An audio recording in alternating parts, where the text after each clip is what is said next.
So one arm, one leg. I showed you the ipsilateral and contralateral version of a hip hinge and row. So let's break all that down. Hinge is a hinge, right? That's the hinge.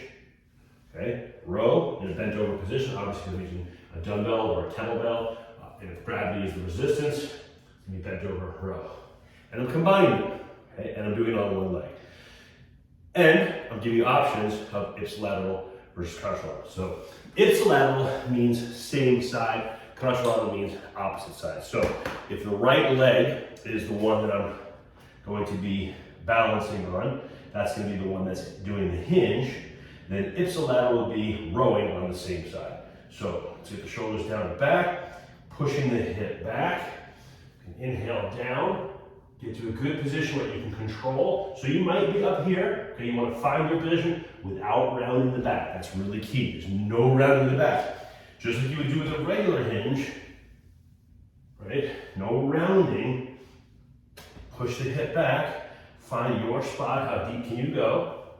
And then from that spot, I'm gonna row, release, back up. That's one repetition. Ipsilateral, simply holding it on the opposite side. Everything else is the same though. Push the hip back, row, release, stand up, okay? Just a couple things to watch out for. I already mentioned rounding out on the hinge, so getting that perfect hinge.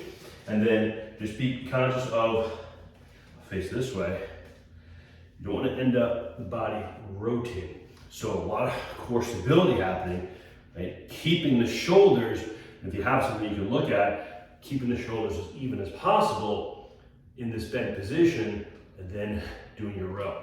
And then last, as you do a row, any kind of row, you want to keep the shoulder away from the ear. In this case, we want to make sure that when we're bent over, we're pulling back. So we're pulling back. Think about not so much the hand pulling on the weight, but more of the elbow pushing almost back, but definitely back, but almost a little bit of downward to it. So pull back. So here we are. Then that's it. Most unbalanced there, but you get the idea. Okay, so one arm, one leg, hip hinge plus row, contralateral, ipsilateral, ipsilateral, contralateral, whichever one you're doing.